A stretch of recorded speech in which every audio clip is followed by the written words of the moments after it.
살아가는 게. 자, 이제 우리는 지금까지 소멸시효 공부하면서 이거 가지고 계속 공부하는 겁니다. 그죠? 권리자가 권리를 행사할 수 있음에도 불구하고 권리를 행사하지 않고 일정 기간이 지나면 시효가 완성이 돼서 권리는 소멸하는 거죠. 근데 소멸시효가 중단되거나 정지되는 사유까지 봤다고요? 그러면 소멸시효가 중단되거나 정지됨이 없이 소멸시효가 완성이 되면 권리가 어떻게 될까? 소멸해야 되잖아요. 그래서 이제 이렇게 그리는 거예요. 이제 여러 가지 사례가 계속해서 이게 나올 거예요. 권리를 행사할 수 있음에도 불구하고 행사하지 않아서 소멸시효가 완성이 됐다. 그러면 채권자의 채권이 어떻게 돼요? 소멸해야 되잖아요. 이 소멸해야 되는데 이것도 두 가지로 나눠요. 절대적 소멸설과 상대적 소멸설이다라고 하는 게, 그리고 여기는 이제 전문적인 법률 용어가 몇 개가 나올 거거든요. 절대적 소멸설이다라고 하는 건 소멸시효 완성과 동시에 권리는 어떻게 했다는 얘기죠? 소멸했다 그런 거야. 소멸시효가 완성된과 동시에 권리는 일단 어떻게 한다고? 소멸했다. 소멸했는데 변론주의가 적용이 되는 거야. 그러니까 변론주의라는 얘기는 재판 과정에서 주장을 해야 된다 그런 얘기예요. 소멸시효가 완성됐다는 사실만 가지고 권리가 일단은 소멸했다. 다만 변론주의 원칙상 재판 과정에서 뭐 해야 된다고? 원용한다. 재판 과정에서 자신에게 이런 권리가 있습니다. 나는 이런 의무가 없습니다. 라고 주장하는 걸 뭐라고 불러요? 원용이라고 불러요. 원용한 경우에 재판상 판결로서 소멸을 어떻게 해주겠다? 확인해 주겠다. 재판상 판결로서. 왜? 변론주의가 적용이 되기 때문에 원용을 해서 확인을 받아야 된다. 그런 얘기야. 어쨌든 절대적 소멸설에 의하면 우리 소멸시효 완성 사실만 가지고 권리는 소멸한 거야, 안 한 거야? 권리는 소멸한 겁니다. 그리고 완벽하게 자기가 채무를 면하기 위해서는 재판 과정에서 주장을 해서 재판으로 뭘 받아야 돼? 확인을 받아야 되는 거예요. 근데 상대적 소멸설에 의하면 소멸시효 완성 사실만 가지고는 권리는 소멸하지 않았다요. 아직은 소멸하지 않았다. 다만 재판 과정에서 원용할 수 있는 원용권은 생겼고 재판 과정에서 판결로서 어떻게 시켜주겠다는 얘기지? 이때 소멸시켜주겠다. 아시겠죠? 결국은 판결에 의해서 소멸이 되는 거고 판결에 의해서 소멸이 확인이 되니까 판결까지는 가야 된다 그런 얘기인데, 소멸하는 시기가 얘는 완성 사실만 가지고 일단 소멸했는데 판결로 확인하겠다는 얘기고, 여기는 소멸시효 완성 사실만 가지고는 권리는 소멸하지 않았어요. 채무는 소멸하지 않았다고. 근데 재판상 판결을 주장해서 판결 과정에서 주장해서 판결을 받아야 소멸한다죠. 이런 태도를 취하고 있고, 우리 판례가 이걸 취하고 있어요. 판례는 이걸 태도를 취하고 있다고. 자, 그런데 이게 어떤 차이가 있느냐라고 하는 거예요. 어떤 차이가 있느냐? 절대적 소멸설에 의하는 경우와 상대적 소멸설에 의하는 경우가 완성 이후에 변제했을 때인 거예요. 완성 후에 변제했을 때 그래요. 그러면 소멸시효가 완성되고 난 다음에 변제가 됐을 때 절대적 소멸설에 의하면 소멸했죠. 소멸했는데 어떻게 한 거야? 변제한 거잖아요. 그러니까 변제하지 않아도 되는 채무를 변제한 거죠. 여기에 의하면. 그죠? 그러니까 채무가 소멸했음에도 불구하고 채무라고 변제한 걸 뭐라고 부르냐면 비채변제다. 채무가 아닌데 변제했다. 라고 얘기를 하는 거고요. 여기에 의하면 소멸했어, 안 했어? 안 했잖아요. 근데 소멸시효 완성 이후에 변제하면 이건 비채변제가 아니라 무슨 변제요? 채무변제가 된다. 원래 비채변제는 부당이득 반환 청구할 수 있는 거예요. 제가 여기 우리 수험생한테 돈을 빌린 게 없어. 저쪽 수험생한테 돈을 빌렸어요. 근데 내가 이 수험생한테 돈 빌린 줄 알고 지난주에 저한테 10,000원 빌려주셨죠? 그리고 10,000원을 갚아요. 그럼 어떻게 하셔야 되죠? 에? 안 빌려줬다 그런다고 받는 거예요. 그거는 민사적으로 앞으로 의식을 바꾸는 거예요. 여러분이 빌려주고도 잊어버릴 수 있죠. 타인이 스스로 변제하는 채무는 받는 겁니다. 그거는 불법행위가 아닌 거예요. 사회행위가 아닌 거예요. 타인이 스스로 채무를 변제하면 나도 기억 못할 수도 있잖아요. 제가 빌린 걸 잊어버릴 수도 있지만 빌려준 걸 잊어버리는 수도 있어요. 그러니까 누군가가 나에게 채무를 변제하면 그냥 변제 수령합니다. 근데 나중에 제가 저쪽에 수험생이 나보고 지난주에 빌려드린 거 왜 안 주세요? 그러면 제가 여기다 뭐 하면 되는 거죠? 비채 변제, 채무가 아닌 걸 변제했잖아요. 부당이득 반환 청구해서 반환받으면 되는 거예요. 뭐라고 얘기하는 거죠? 저한테 빌려주신 거 없는데요. 제가 보니까 제가 착각했습니다. 잘못 변제했습니다. 그러면 어떻게 해요? 변제한 거 돌려주세요. 그러면 부당이득 반환받으면 되죠? 반환받아서 갖다 주면 되는 거야. 이게 어떤 위법행위나 조금 쪽팔릴 것 같죠? 근데 쪽팔리는 거 아니에요, 그거. 민사적으로. 왜 그래요? 그냥 우리가 다 기억할 거라고 생각을 하지만 잃어버리는 경우도 많아요. 저도 친구 돈 빌려주고 잃어버린 경우 꽤 있었어요. 근데 친구가 나중에 갚으면 내가 너 언제 빌려줬지? 왜? 술 먹으면서 빌려줬거든, 대부분 다. 그래요. 택시 타고 간다고 해서 빌려준 경우가 꽤 많아요. 그 다음에 와가지고 갚으면 갚는 거고 안 갚으면 또 못 받는 경우도 있죠. 근데 걔가 갚을 때 내가 기억하는 경우가 꽤 많아요. 나중에. 뭐 술 취했는데 뭐. 걔는 이제 기억을 하는데 또 걔가 잊어버려서 내가 또 달라고도 못하고 소갈이 하는 경우도 있잖아요. 나중에 얘기하는 걔가 아이고 그렇구나 그러고 갚는 경우도 있죠. 그러다 보니까 누군가 채무 변제할 때는 변제 수령해도 그게 무슨 사기라든지 이런 거 아니에요, 절대. 다만 채무가 아닌데 변제했으면 그자가 비채 변제를 주장할 수 있는 거죠. 근데 비채 변제는 부당이득 관한 청구할 수 있는 거야. 돌려달라고 할 수 있어요. 하지만 채무 변제는 부당이득 관한 청구할 수 있어요, 없어요? 없습니다. 정상적인 채무 변제했기 때문에 부당이득 반환 청구할 수 없어요. 이게 원래 원칙이 그런 건데 여기서 비채 변제는 보세요. 원래 변제해야 될 채무였죠. 그렇죠? 그런데 소멸시효 완성 사실로 인해서 채무가 소멸했기 때문에 비채 변제가 된 거야. 그러니까 이 경우에는 부당이득 반환 청구할 수 없다는 거예요. 소멸시효 완성 사실을 알고도 변제했다. 그 사람까지 돌려주라고 할 필요는 없잖아요. 소멸시효 완성 사실을 알았다는 얘기는 뭐예요? 안 갚아도 된다는 사실을 알고 변제했죠? 그 사람한테까지 돌려주라고 할 필요는 없잖아. 지가 알아서 변제했는데. 근데 모르고 변제했대요. 소멸시효가 완성돼서 변제하지 않아도 된다라고 하는 걸 모르고 변제했대요. 그래도 원래 변제해야 될 돈이었죠. 그러니까 이거는 도의관념에 부합된 비채 변제다라고 해서 부당이득 반환 청구할 수 없다고 돼 있어요. 원래 비채 변제는 어떻게 할 수 있어? 부당이득 반환 청구할 수 있어요. 하지만 소멸시효가 완성된 이후에 변제에서 이루어진 비채 변제는 부당이득 반환 청구할 수 없어요. 여기는 부당이득 자체가 성립하지 않는 거죠. 그렇습니다. 그러니까 이런 이론적인 차이가 있는 거예요. 그래서 절대적 소멸설과 상대적 소멸설이 있다라고 하는데 절대적 소멸설 판사들이 우리 판례가 이걸 주장하고 있습니다. 아시겠죠? 자, 요거 좀 어렵습니다. 요게 비채 변제 이런 걸 잘 모르니까 그러니까 요거 정도는 우리가 선생님하고 한번 공부했다라고 하는 느낌만 가지고 있고 소멸시효가 완성이 되면 권리가 소멸해야 되는데 그렇죠? 채권 채무 관계가 소멸해야 되는데 여기에 대해서도 이론이 두 개가 있다. 절대적 소멸설과 상대적 소멸설 두 가지가 있고 절대적 소멸설이다라고 하는 건 소멸시효 완성 사실만 가지고 권리는 소멸했다. 채권 채무 관계는 소멸했다. 상대적 소멸설에 의하면 소멸시효 완성 사실만 가지고 채권 채무 관계는 소멸하지 않았다. 변론주의가 적용이 되다 보니까 여기는 뭘 해야 되고 원용을 해서 재판 과정에서 판결로 소멸을 확인시켜 주겠다는 얘기고 여기는 재판상 원용권이 생겼으니까 원용을 하고 그래서 판결로서 소멸시켜 주겠다. 여기는 판결로서 소멸을 확인시켜 주겠다. 여기는 판결로서 그때 소멸시켜 주겠다. 이런 차이가 있다. 이런 차이는 소멸시효 완성 이후에 변제했을 때 법률 효과가 완전히 달라져 버리죠. 비채 변제 내지는 채무 변제로 법률 효과가 달라진다. 요거예요. 요게 소멸시효 완성이다. 그래서 오늘은 하루 종일 이거 갖고 있습니다. 그죠? 예, 3시간 내내 이거 갖고 있는데 거기 이제 소멸시효 완성의 효과 한번 볼게요. 자, 권리의 소멸 그래요. 소멸시효가 완성이 되면 권리는 소멸하죠.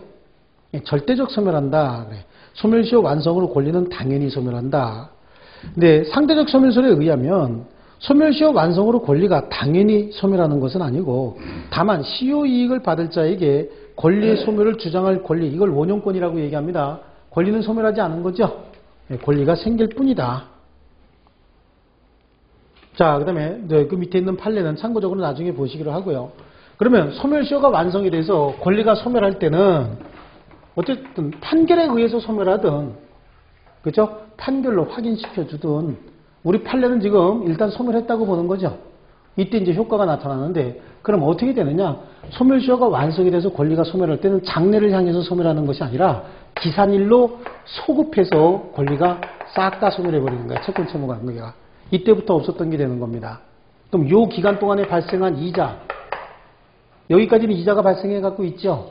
소멸시효 완성됨과 동시에 기산일로 소급해서 채권 채무 관계가 싹 다 없어져 버리거든.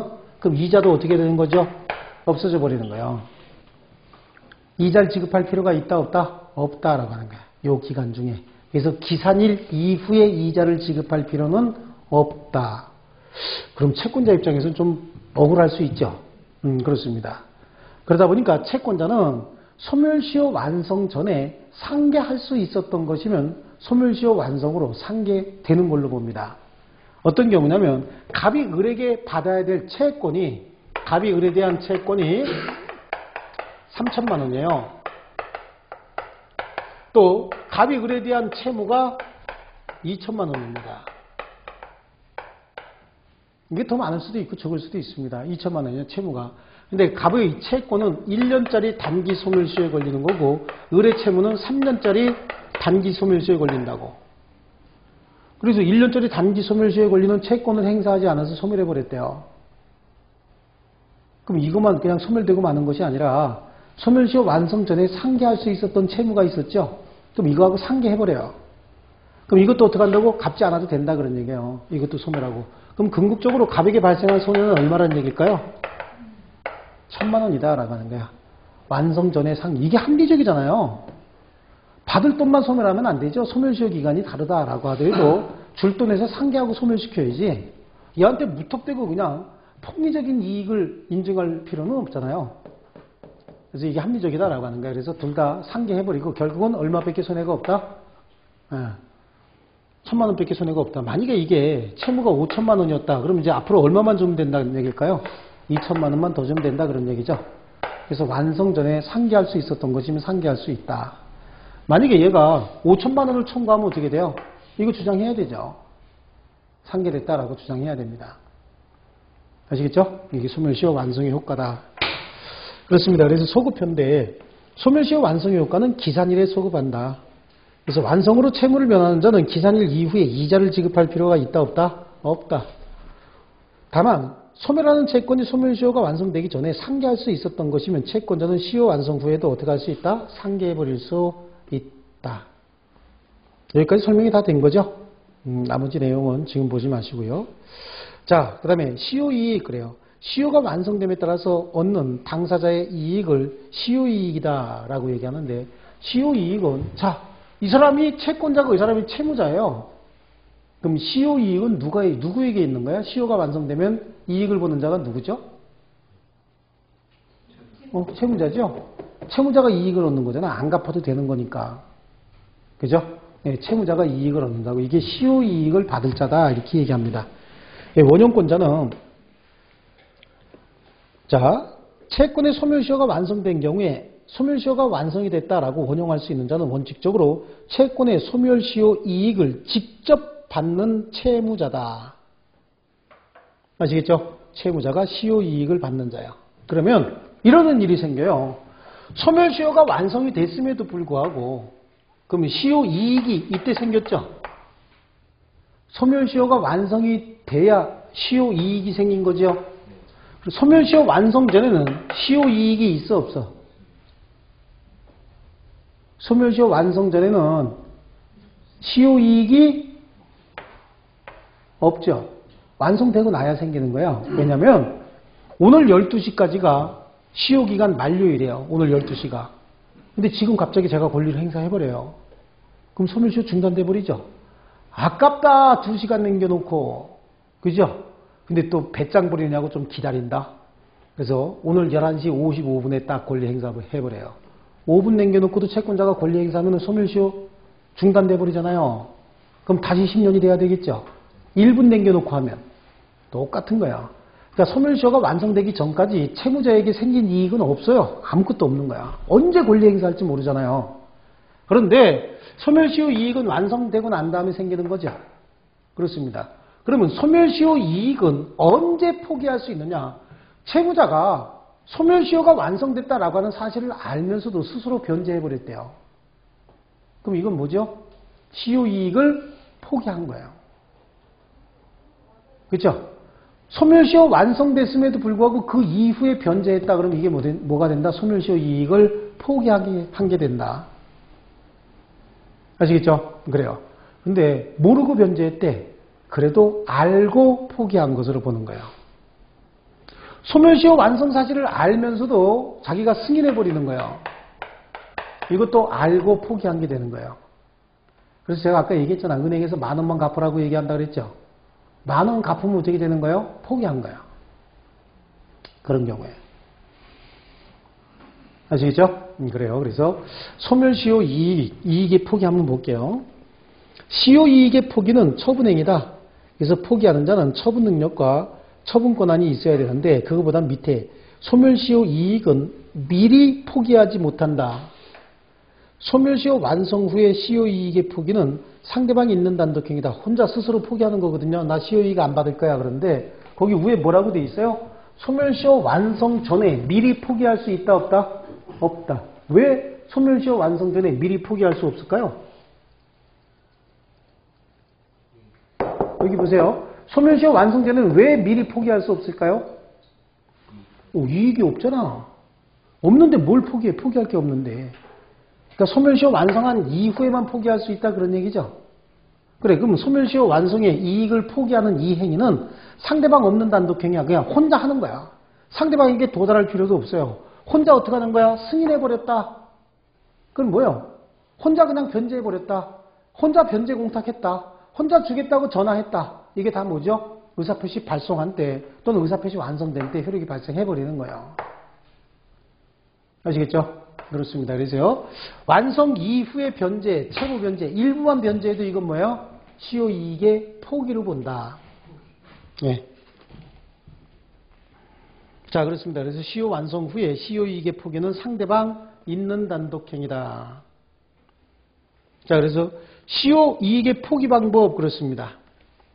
처분 능력과 처분 권한이 있어야 된다. 이런 거고, 예, 나머지는 됐습니다.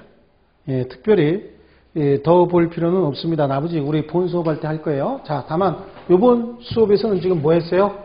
소멸시효가 완성이 되면 권리는 어떻게 한다? 소멸한다. 절대적 소멸설과 상대적 소멸설이 있다. 일단 소멸을 인정하기는 인정하되 여기는 처음부터 소멸했는데 판례가 확인을 해주겠다는 것이고 여기는 소멸하지 않았는데 판결로서 소멸시켜 주겠다라고 하는 겁니다. 궁극적으로 판결이 있으면 다 소멸하는 건 마찬가지죠. 그죠? 판결이 없으면요. 소멸했어도 이익을 주장할 수 없는 거고요. 그죠? 여기는 소멸하지 않았기 때문에 이익을 주장할 수 없는 거거든요. 결론은 똑같아. 소멸하는 시기가 어떠냐 이거하고 소멸시효 완성 후에 변제했을 때 어떤 형태를 볼 것이냐 그런 차이는 있다고 해요. 그래서 오늘은 소멸시효에 관해서 이렇게 공부를 했습니다. 그죠? 그래서 이제 민법 총칙이 끝난 겁니다. 32문제짜리 민법 총칙이 끝났고요. 이제 물권하고 채권에 관해서는 아주 간단하게 해야 되죠. 그렇습니다. 20%밖에 안 되잖아요. 20%밖에 안 되니까 아주 간단하게 물권하고 채권을 해야 되는데 뭐 오늘은 안 할 거예요. 오늘 안 하고 다음 주에 물권의 개념과 채권의 개념을 아주 간단하게 이렇게 설명을 하고 끝낼 건데 자, 우리 민법의 구조를 다시 한번 봅니다. 민법의 구조는 일단 제1편으로서 총칙편이 있죠. 그 다음에 재산권으로서 물권편이 있고요. 그 다음에 채권편이 있죠. 물권편, 채권편. 이게 이제 재산권이고요. 가족권으로서 뭐가 있어요? 친족, 그 다음에 상속 이렇게 있다고요. 친족, 상속 이렇게 나눠집니다. 그래서 1편, 2편, 3편, 4편, 5편 이렇게 나눠져 있습니다.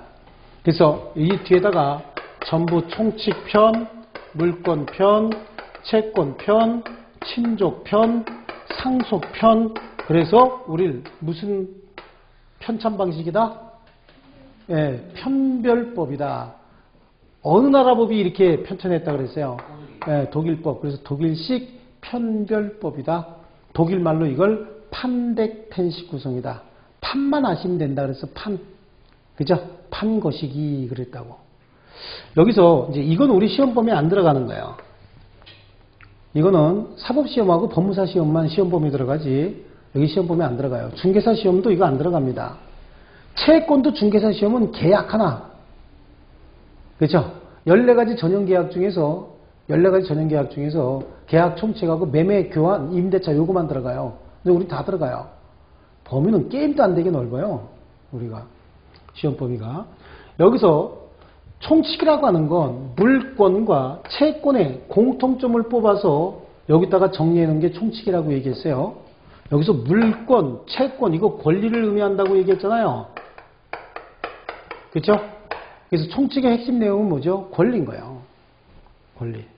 근데 권리만 가지고 총칙 정해놓으면 좀 이상하니까 민법에 전체적으로 흐르는 일반적인 정신 이걸 통칙이다라고 해서요. 여기다 같이 정해놓은 거예요.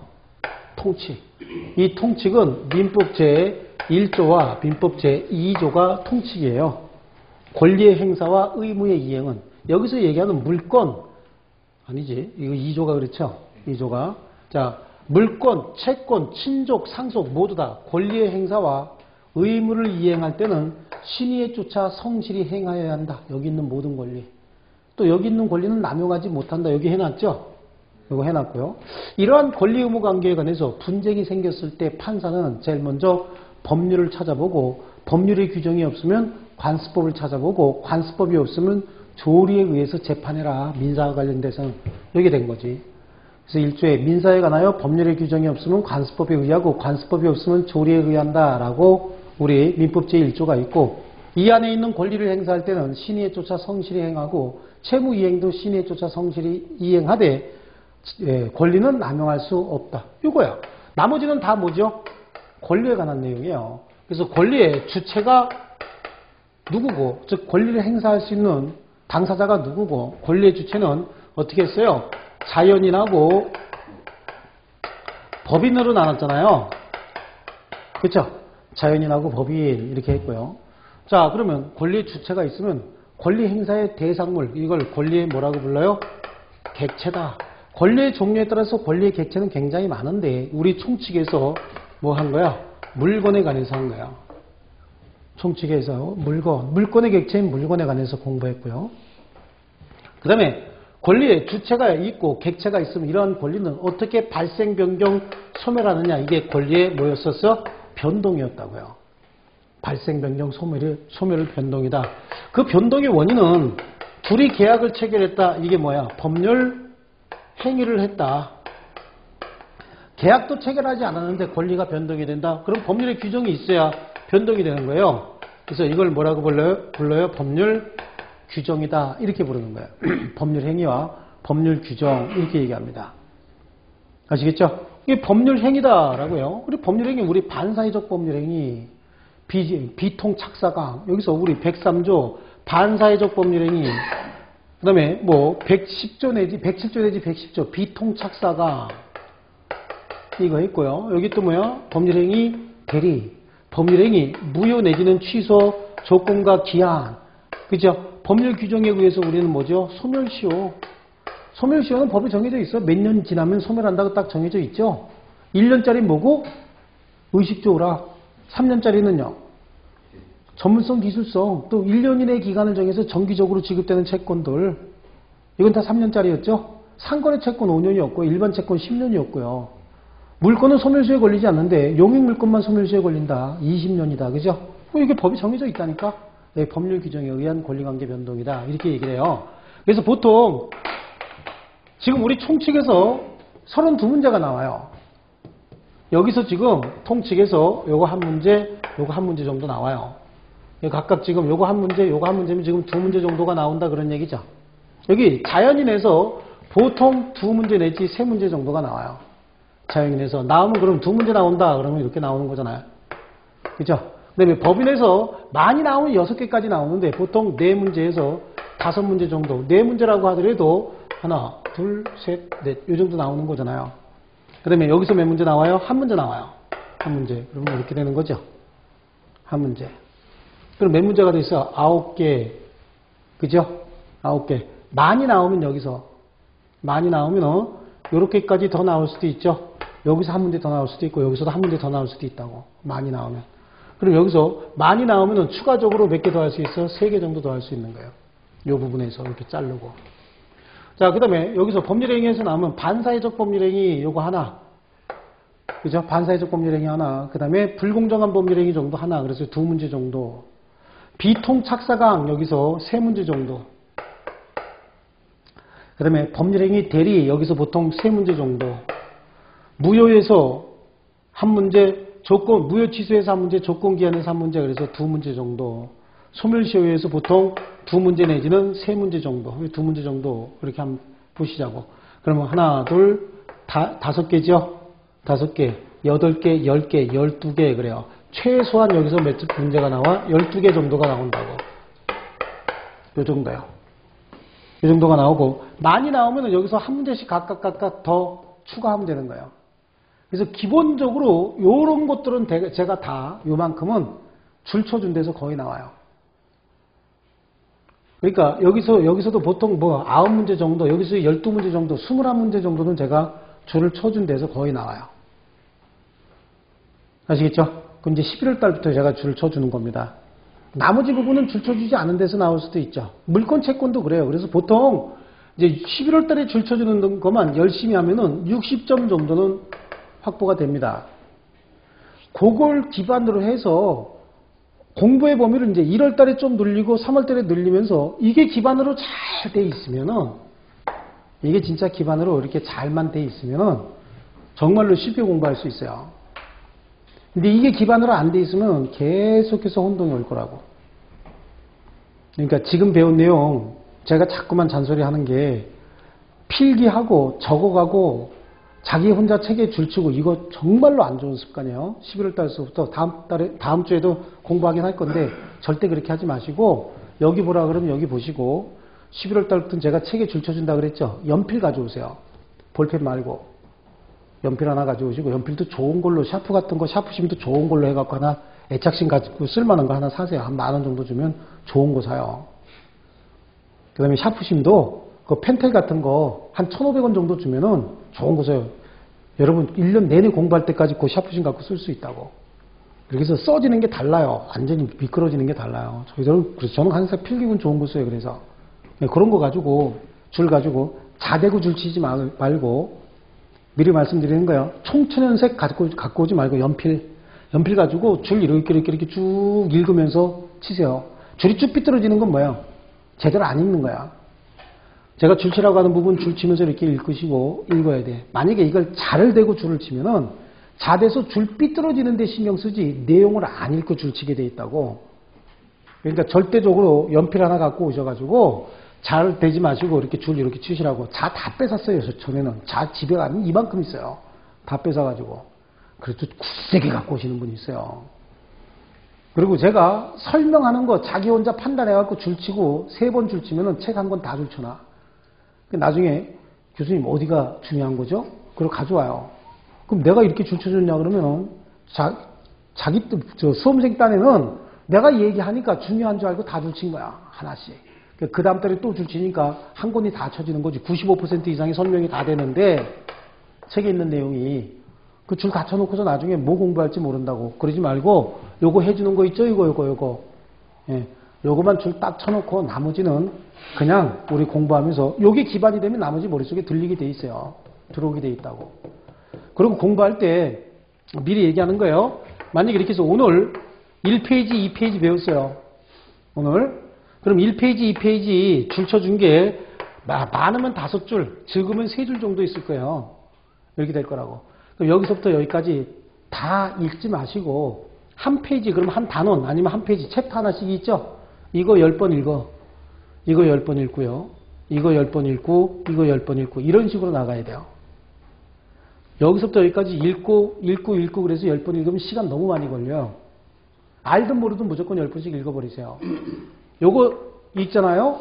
처음에 읽을 땐 시간 걸리는데 두 번째, 세 번째 가면서 굉장히 빨라져요. 읽는 속도가.